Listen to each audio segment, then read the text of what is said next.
Assalamualaikum warahmatullahi wabarakatuh. Ketemu lagi dengan channel Arif Sang Pencerah, yaitu dengan mengisahkan atau menceritakan kisah-kisah dari teman-teman juga, dari orang-orang dari luar yang pernah menjalani atau yang pernah terjadi pada dirinya. Di sini kita mengutip dari sebuah kejadian seorang mahasiswi, kelompok mahasiswa dan mahasiswi ketika dia melakukan tugas, yaitu itu ya dibilang horor bilang horor soalnya agak angker ini. Itu dari kisah teman saya, itu dari klien mau menceritakan, cuman dia tidak mau langsung teleponan, dia cuman ngasih cerita, terus siapa aja aktor yang siapa aja itu teman-temannya waktu itu. Oke, kita lanjut aja ya.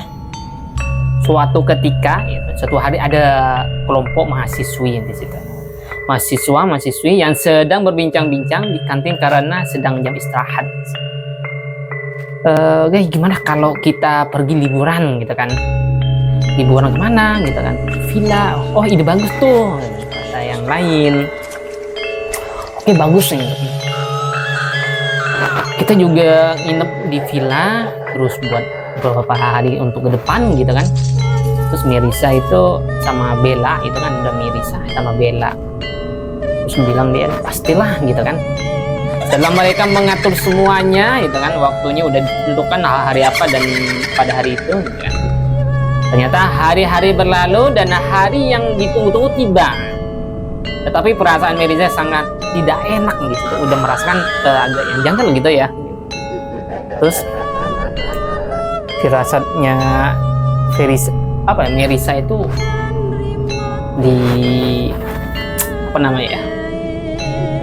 lihat terlalu dipikirkan gitu kan.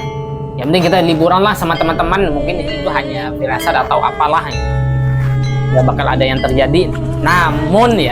Namun karena hari esoknya adalah hari keberangkatannya mereka harus tetap pergi juga.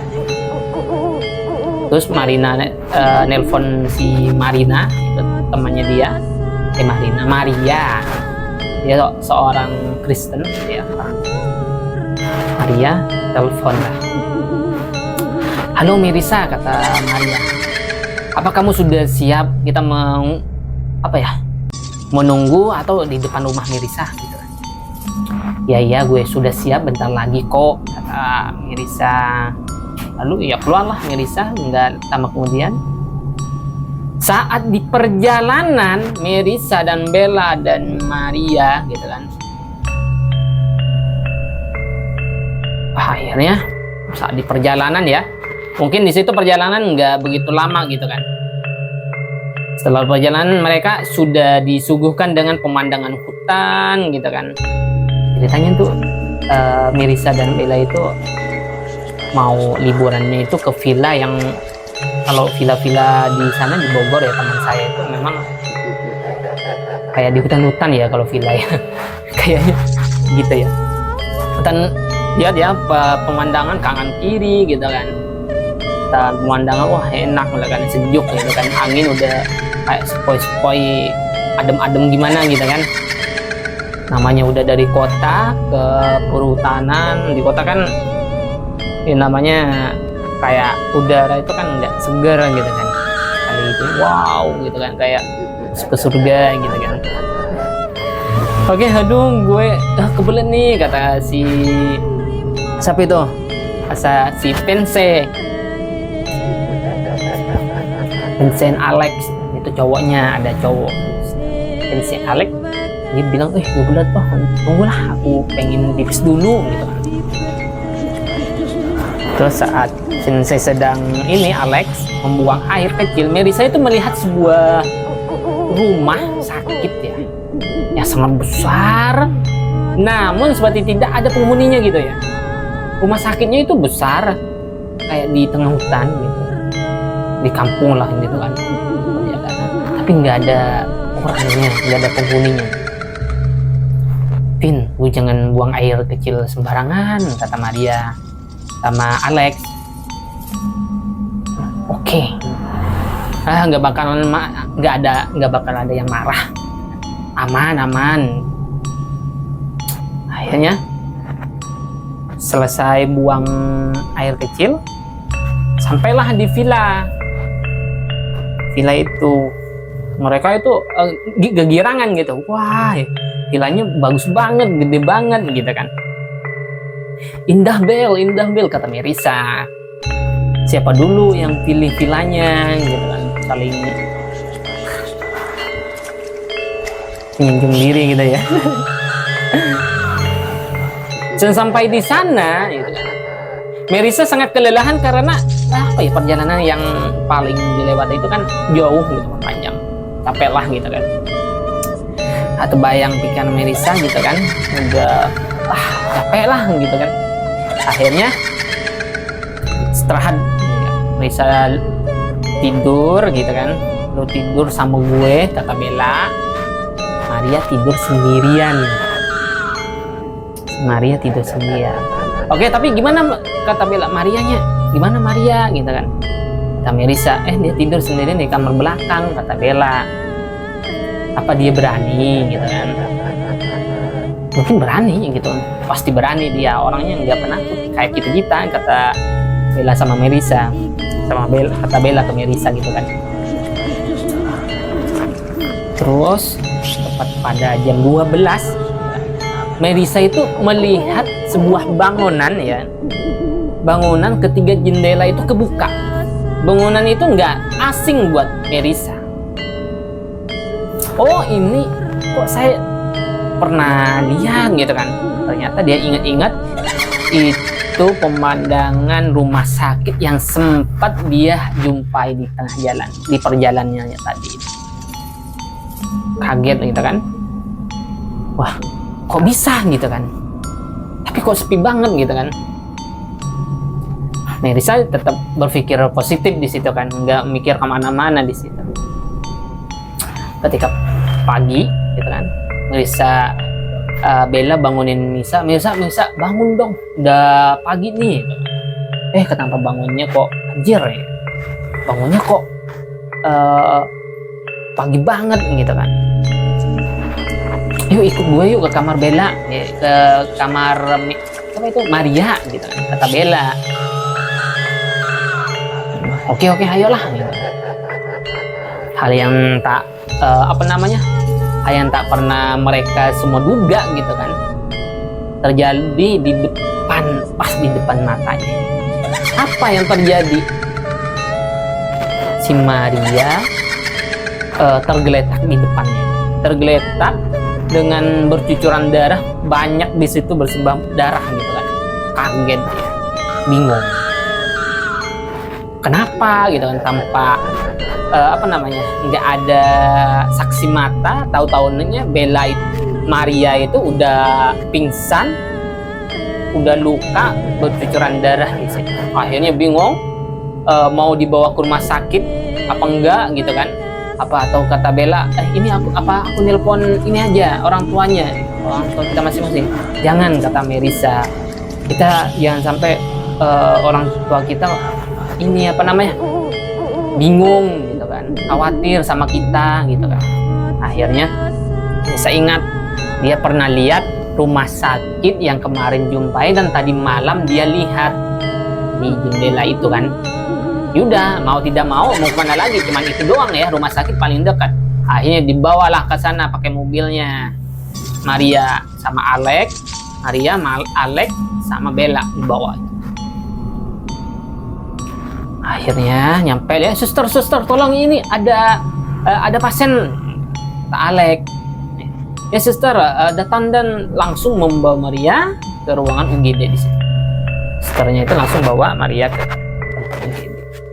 Diperiksa kan, mereka bahwa ternyata rumah sakit ini masih berfungsi, walaupun terlihat ya mungkin kayak kayak meja-mejanya itu udah berkaratan gitu kan, suasananya sepi, memang nggak ada orang di situ.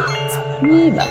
Mungkin itu ya, mungkin jadi ruangan rumah sakitnya itu kayak nggak penghuni, kayak nggak berfungsi lagi di situ. Lukanya sangat parah nih, kata dokter. Kita harus mengambil tindakan operasi, kata dokter. Seketika Alex, Merisa, dan yang lain terdiam mendengarkan ucapan dokter tadi yang mengharuskan Maria harus dioperasi. Firasat sudah nggak enak gitu kan. Merisa itu sedikit orangnya peka banget gitu kan. Udah rasanya udah nggak enak gitu. Bahwasanya tak ada yang nggak ada yang beres ini di rumah sakit ini, ada yang nggak beres gitu kan.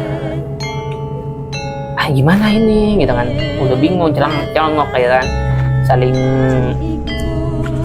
lihat muka-muka yang lain udah muram gitu kan, bingung. Karena Merisa melihat lukanya Maria sangat sedikit, namun memang banyak darah, tapi apa ya namanya, bercucurannya itu keluarnya membuat luka menjadi suatu penyakit yang membahayakan gitu kan. Penyakitnya itu kayak membahayakan gitu kan, tapi lukanya dikit gitu. Sekarang bagaimana gitu kan, kita harus gimana ya gitu, hubungin orang tua kita lah gitu, kata siapa itu, Bella. Jangan, kita harus selesaikan dulu masalah ini gitu kan, jangan membuat orang tua kita khawatir gitu kan. Ya, Merisa yakin ya kami bisa melakukan ya, menyelesaikan semua tanpa harus meminta bantuan dari orang tuanya. Nah, esokan harinya Merisa terbangun di pagi hari. Aku ingin menghirup udara segar, jadi ingin memilih keluar dari villa. Sebentar, akhirnya berkeliling si Merisa, keliling di halaman belakang dan di rumah-rumah penduduk yang ada. Ini namanya ya. Dan tak jauh dari situ, Merisa melihat seseorang, ibu-ibu di situ ya, sedang menyapu halaman dengan di depan rumahnya. Selamat pagi Bu, kata Merisa. Selamat pagi Nak, kamu dari villa ya? Sambil menunjukkan ke arah villa. Iya Bu, kenapa? Gitu. Baru saja kemarin ke sini bersama teman-teman saya ke villa ini. Merisa tadi. Oh, memang kamu asalnya dari mana? Saya dari Jakarta Bu, dari Jakarta ke Bogor. Setelah ngobrol dengan ibu-ibu tersebut ya, beliau bercerita tentang yang terjadi di rumah sakit yang ada di dekat villa tempat yang aku tinggal gitu kan. Temanmu ada yang masuk rumah sakit ya, Ibu. Kaget, kok tahu gitu kan. Padahal Merisa belum cerita gitu kan, bahwasannya Maria itu masuk rumah sakit. Kok Ibu tahu gitu kan? Kok Ibu tahu kok bahwasanya teman-teman saya ada yang masuk rumah sakit? Saya melihat kalian pagi-pagi membawa temanmu itu. Iya, kami juga tidak tahu siapa yang telah membuat teman kami menjadi seperti itu, kata Melisa. Kami mengobrol banyak ya, banyak hal dia ngobrol. Tiba-tiba, nak hati-hati dengan rumah sakit itu. Kalau Mirsi udah nggak ini kan, rasa dan firasatnya udah nggak enak. Terus ditambah ibu-ibu tadi itu bilang seperti itu, suruh hati-hati gitu kan. Memangnya tanpa agak penasaran gitu kan, Melisa nanya sama ibu, memangnya kenapa dengan rumah sakit itu Bu? Kau akan tahu sendiri jawabannya. Ya, nanti yang terpenting saya sudah mengingatkan kalian harus hati-hati dengan rumah sakit tersebut.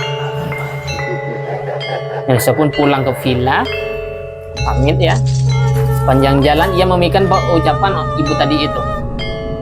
Perkataan yang keluar dari mulutnya dengan ekspresi wajah yang sangat menyeramkan gitu, mengkhawatirkan gitu, bingung.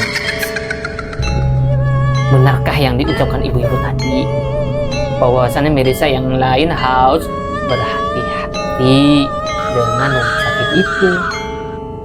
Tuh, tetap Marisa terus bekerja gitu kan, dengan susah payah gitu kan, berpikir keras banget di situ ya, cari jalan keluar, ada apa gitu kan.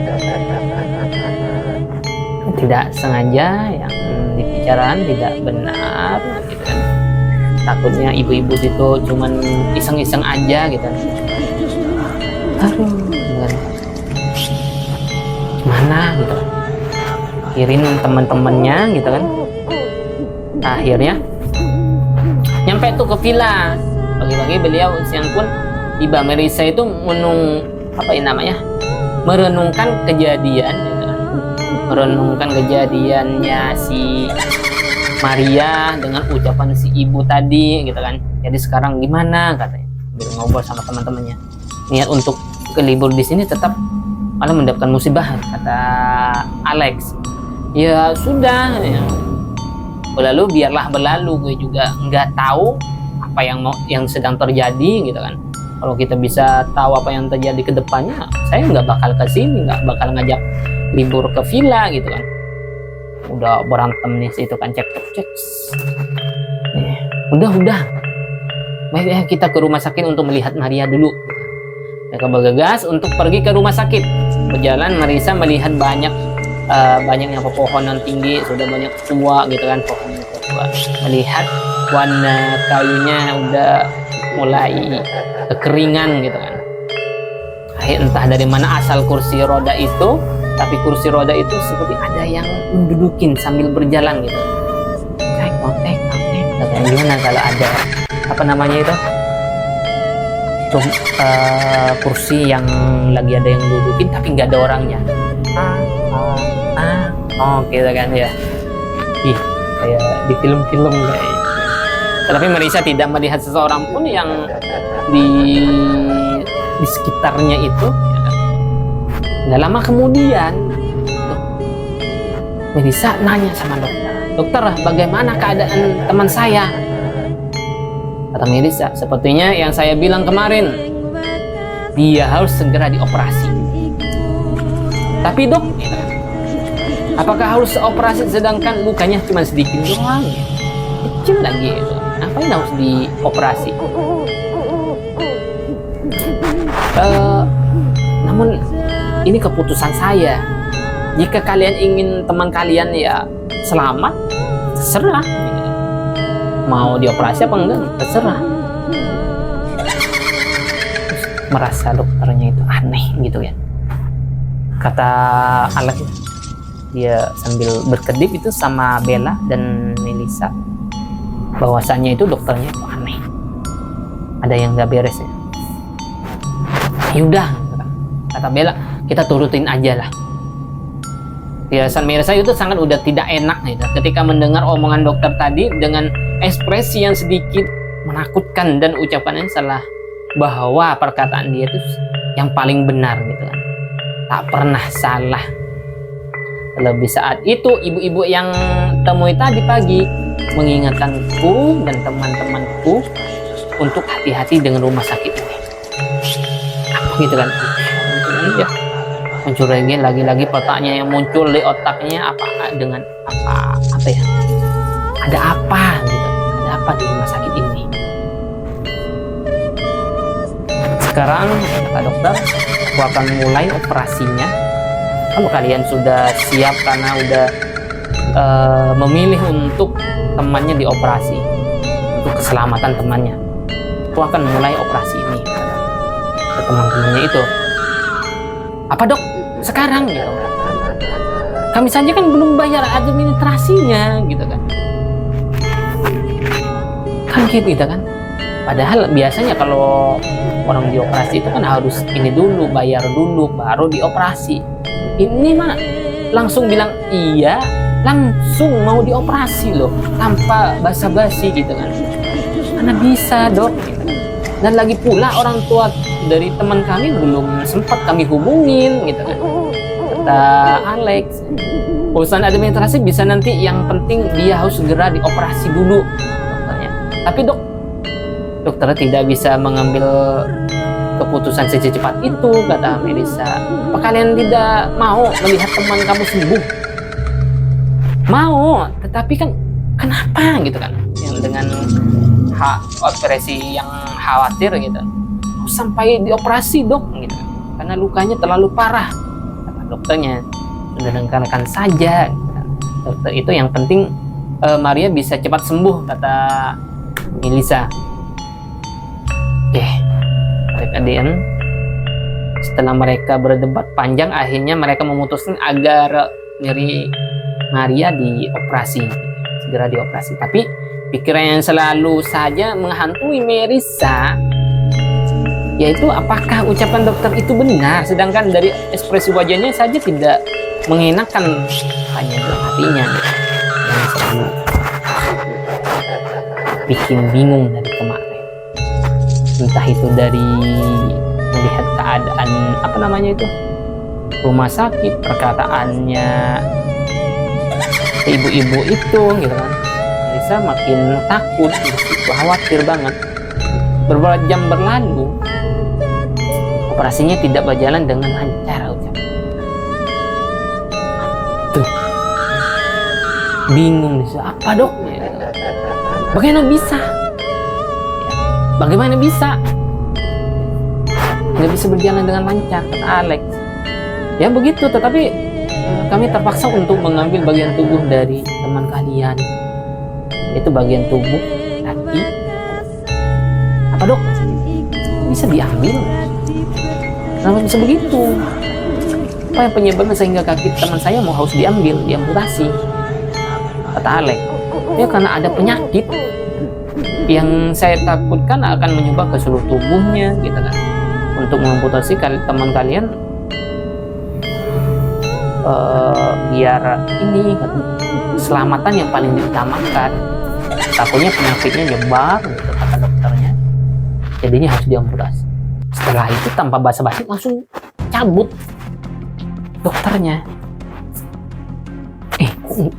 Kok aneh gitu kan?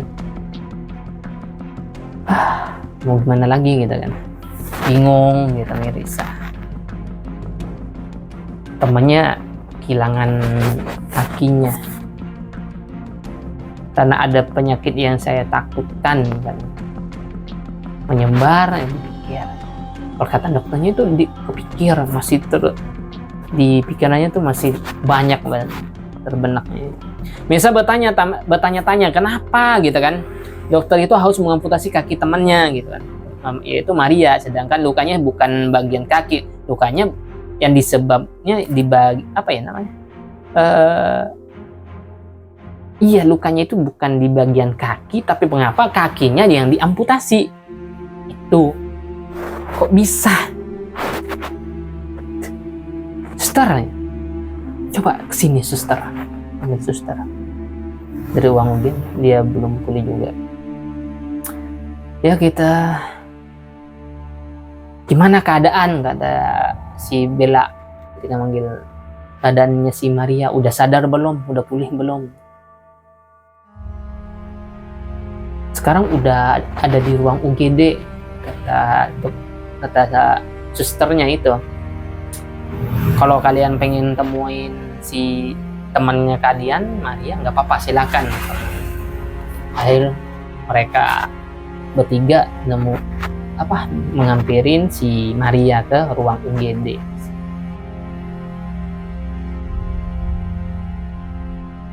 Ketika udah lama gitu kan nunggu Maria, teman-teman Mary sama Bella nunggu sampai sadar. Ketika malam, Melissa sama Bella minta dianterin mau pipis, mau kebelet. Akhirnya jalan tuh cari toilet di situ. Tanpa sengaja Melissa itu melihat orang gitu, satu orang bawa kursi roda, bawa gitu kan, mukanya aneh, serem di situ, nggak ada senyum sama sekali. Intinya di situ dengan tempat yang minim penerangan ya, nggak ada orang sama sekali, sunyi banget, cuma satu orang itu yang bawa kursi itu. Terus dia bilang sama Bella, kamu lihat orang nggak? Tuh, ada di sini orang gitu kan. itu yang bawa kursi gitu kan. Nggak ada gitu kan. Udah mulai merinding dia. Akhirnya Melisa tarik itu Bella, bawa pergi gitu kan ke tempatnya Maria. Sampai ke sono, Bella mau ngantuk, mau tidur. Melisa, aku tidur dulu lah gitu, ngantuk banget ya. Jangan sampai kamu tidur di itu aja, di villa aja. Nunggu sampai Maria sadar. Akhirnya dia siapa tuh, si Bella nurut. Akhirnya pagi-paginya si Maria sadar. Kata Maria, kok kakiku nggak kerasa apa-apa gitu kan. Ada apa ini, kok aku ada di rumah sakit gitu. Dia lihat kakinya sudah nggak ada. Ya, kaki kamu diamputasi Maria karena ada penyakit gitu kan. Tapi herannya dokternya nggak minta pembayaran sama sekali. Saya herannya di situ gitu. Ya udahlah, kita pulang aja, kata si Bella. Kita balik ke villa sama kata Alex. Ya ayolah gitu kan. Akhirnya dibawa pakai kursi roda, si Maria pulang. Nah, gimana kelanjutannya? Kita lanjut ke part selanjutnya. Jangan lupa di subscribe. Assalamualaikum warahmatullahi wabarakatuh.